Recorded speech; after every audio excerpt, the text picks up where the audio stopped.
Party with difference का नारा देने वाली भारतीय जनता पार्टी आज की तारीख में एक अजीब उधेड़-बुन की स्थिति में फंस गई है और इस उधेड़-बुन की स्थिति में फंसाने के लिए कोई और नहीं, उनके गृह राज्य मंत्री अजय मिश्र टेनी यही जिम्मेदार हैं।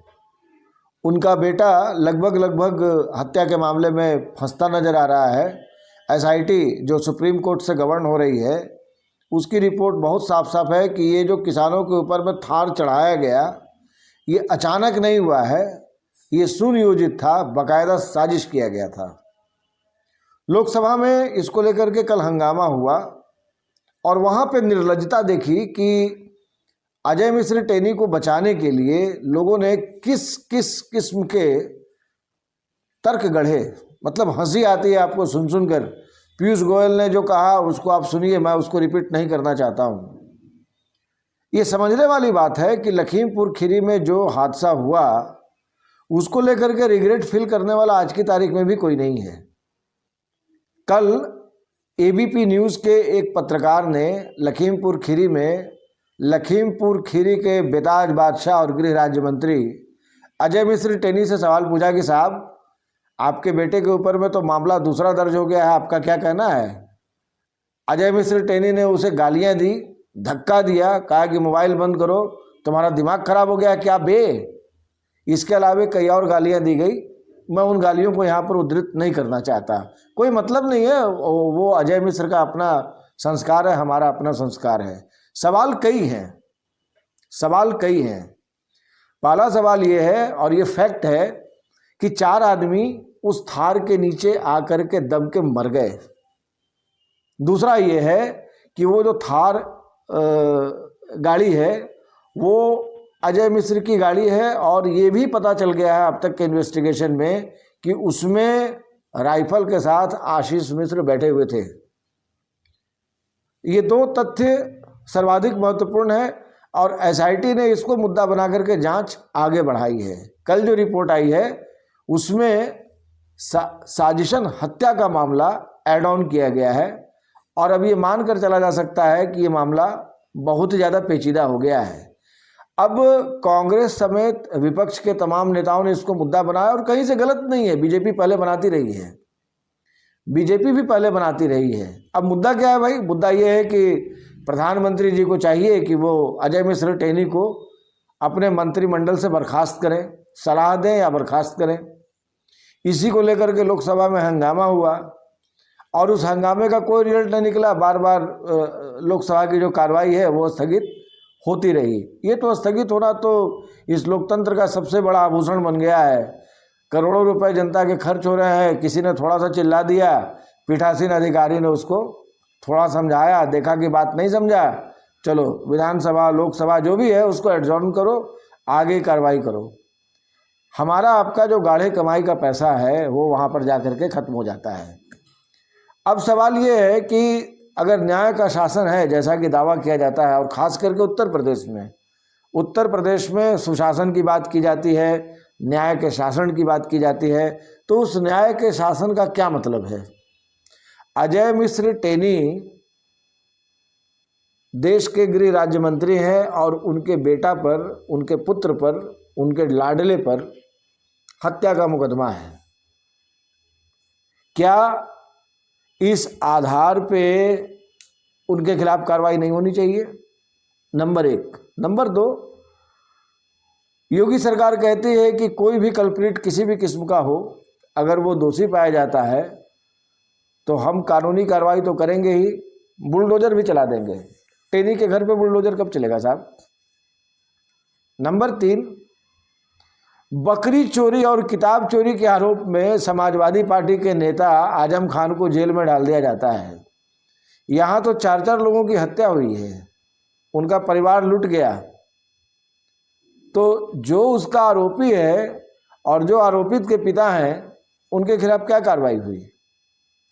छोटी छोटी बातों को लेकर के बड़ा बड़ा बखेड़ा खड़ा करने वाले भारतीय जनता पार्टी के लोग क्या इस बात का जवाब देने की स्थिति में हैं कि इस चुनाव में वो कौन सा मुंह लेकर के जाएंगे? सवाल जब पूछे जाएंगे तो आप उनको धमकाइएगा, आप उनके साथ गुंडागर्दी कीजिएगा कि ये कोई सवाल पूछने का तरीका है और तुम विकास की बात क्यों नहीं कर रहे हो, धाराओं की बात क्यों कर रहे हो, आप उसको गाली देंगे। और ऐसे ऐसे लोग, गुंडे, लफंगे, लुच्चे किस्म के लोग आपकी पार्टी में है, और न सिर्फ आपकी पार्टी में है बल्कि अमित शाह के अंडर में काम कर रहे हैं, जो देश के गृह मंत्री हैं। अजय मिश्र टेनी उनके डिप्टी हैं, गृह राज्य मंत्री हैं। उनकी बदतमीजी और मनबढ़ई का आलम यह है कि वो पत्रकारों को धमकाते हैं, झपट्टा मारते हैं, जैसे उसको तोड़ देंगे, कच्चा चबा जाएंगे। मतलब कोई पत्रकार इतना सस्ता हो गया कि जैसे चाहे उसको अपने जूते के तले आपने दबा दिया और वो दब जाएगा। टेनी इस चीज़ को समझ नहीं पाए हैं, और जिस रंगबाजी में है वो रंगबाजी आज है, कल रहेगी नहीं, वो रंगबाजी खत्म हो जाएगी। मेरी समझ में ये नहीं आता कि भारतीय जनता पार्टी को डर किस बात का है।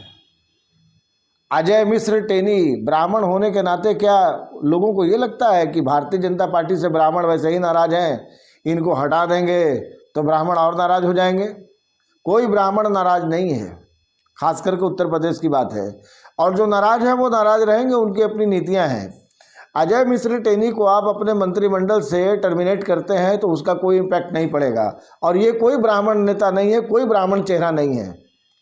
मुझे 30 साल हो गए, मैंने इनको ब्राह्मण चेहरे के रूप में आज तक स्वीकार नहीं किया, न मैंने इनके बारे में कुछ सुना।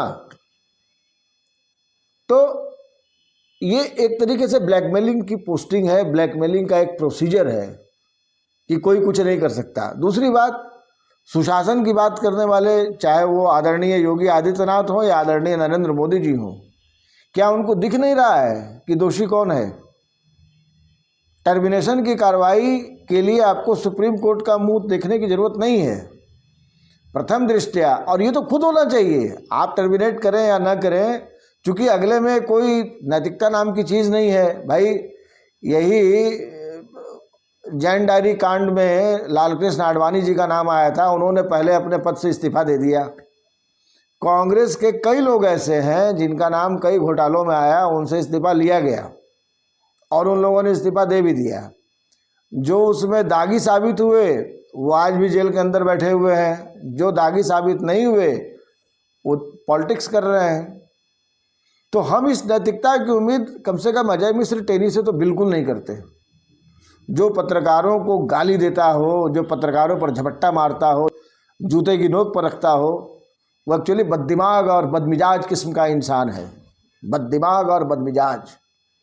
और ऐसे आदमी को मंत्रिमंडल में रखने से दरअसल उत्तर प्रदेश की योगी सरकार और केंद्र की नरेंद्र मोदी सरकार दोनों पर आघात लगने शुरू हो गए हैं। जो मैसेज जा रहा है वो बहुत ही खराब जा रहा है। कोई आश्चर्य नहीं कि 2022 में होने वाले चुनाव में इसका एक इम्पैक्ट आपको देखने को मिल जाए। ये एक ऐसा बददिमाग इंसान है जिसको कैबिनेट से जितना जल्दी हो टर्मिनेट कर देना चाहिए, इसको इस्तीफा दे देना चाहिए। मैंने सुना है कि इनको दिल्ली तलब किया गया है। अब दिल्ली में इनकी आरती गाई जाएगी या दिल्ली दरबार इनसे इस्तीफा लेगा, ये देखने वाली बात होगी। पर हकीकत ये है कि भारतीय जनता पार्टी में जब तक ये इंसान रहेगा, भारतीय जनता पार्टी का कभी भला होने वाला नहीं है। इससे जितनी जल्दी मुक्ति पा ली जाए उतना ही भारतीय जनता पार्टी के लिए अच्छा होगा, उतना ही सुशासन का संदेश देने में मदद साबित होगी, और उतना ही ज़्यादा इस चीज़ को अंडरलाइन किया जाएगा कि yes today, even today BJP is party with difference. अगर ऐसा नहीं होता है तो आप मान कर चलिए कि 2022 का रिजल्ट वो नहीं होगा जो आप सोच रहे हैं, वो होगा जो आपके एक्सपेक्टेशन से कहीं बियॉन्ड है, कहीं अलग है। इस वीडियो में इतना ही दोस्तों। अगर आपको मेरा ये वीडियो पसंद आया हो तो प्लीज़ इसको लाइक कीजिएगा, सब्सक्राइब तो ज़रूर कर लीजिएगा, दबा कर कीजिए, अपने दोस्तों से भी करवाइए, और कमेंट सेक्शन में जाकर आप अगर कुछ कहना चाहते हैं तो आप कह सकते हैं। धन्यवाद, नमस्कार।